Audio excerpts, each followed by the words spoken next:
Republicans closing the gap within the margin of error. Here we go. I mean, we're 34 days away. You better be ready for anything, because goodness knows what's going to come our way. The Democrats are panicked. They are going to fight like heck to keep control of the House and the Senate. They see what could be happening, but as my pal Sean Hannity says every night on TV, it's all up to you. Hey, Georgia voters, it's up to you. You're going to have to make a big decision. And you're going to and that decision is essential to the future of this country. Axios reports that new polls out suggest the Republicans are taking the lead in two of Florida's most highly watched races. Ron DeSantis is leading Charlie Crist by almost 10 points. Senator Marco Rubio is leading Democrat Val Demings by 6 points.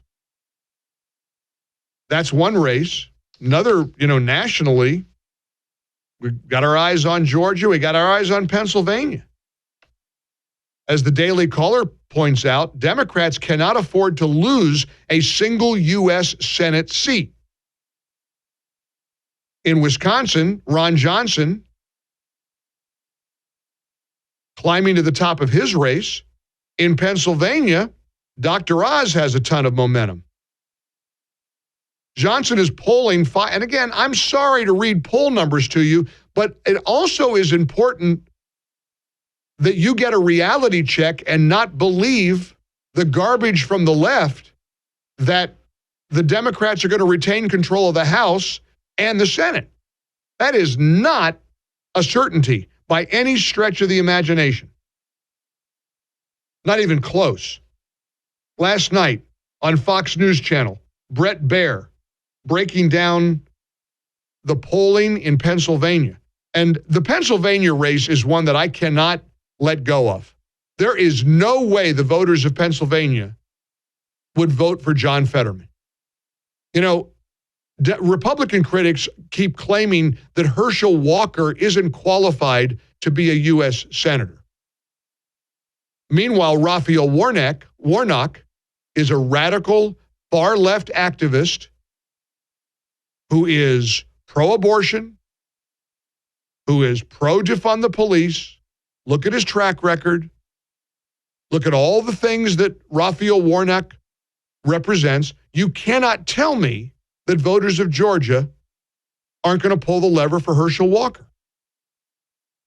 Now, there is a bitter family feud. There are sordid allegations about somebody, and incidentally, somebody sent me an email last night, a 3-page email about how he paid for his girlfriend's abortion 20 years ago. He's a pro-life conservative. He said, it has haunted me ever since. It has destroyed her life in many ways. It was a terrible, terrible decision, he told me. And for the record, Herschel Walker denies it even happened. When there's a he said, she said, the Greek chorus gets to decide. When an allegation surfaces a little over a month before a crucial election, you'd have to really be naive to think that it isn't politically motivated.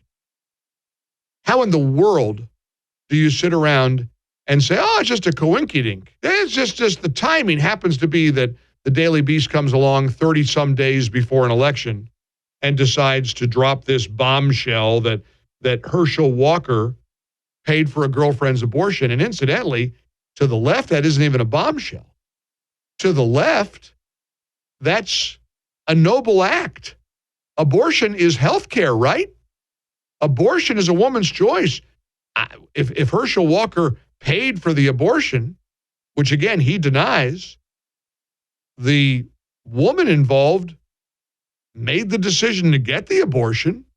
That's something the Democrats champion. So why would that be a problem for them? Here was Newt Gingrich last night on Sean Hannity's show talking about the Herschel Walker scandal. If it comes down to issues, Warnock is just gone because he's wrong on virtually everything Georgians believe in, and he knows that, which is why he's trying to drag this campaign down into the mud in the hopes that he can drown Herschel Walker in mud. You know, I talked to Herschel about this morning, and I've known Herschel a good while. I think he's a remarkable person. I think he's the most important Senate candidate in the country because he'll do more to change the Senate just by the sheer presence, by his confidence, by his deep commitment to Christ, by the degree to which he is, he's been through a long, tough period. He had a lot of concussions coming out of football. He suffered PTSD. He's given over 480 speeches on military bases around the world, teaching our young soldiers and sailors and airmen and Marines that you can recover, you can have a better future. So, again, the story of redemption is one that's supposed to be part of the Christian story.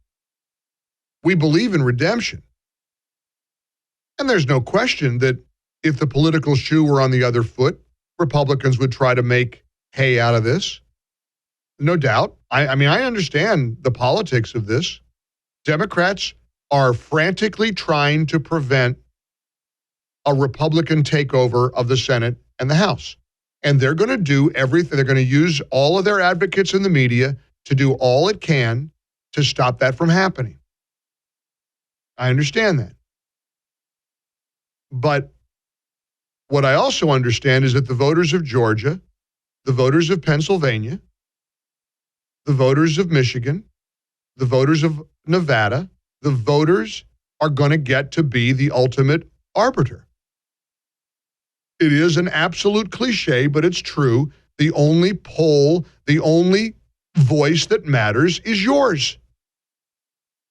And we're largely in the mess we're in because Georgia voters stayed home in this special election that put a couple of radicals into office.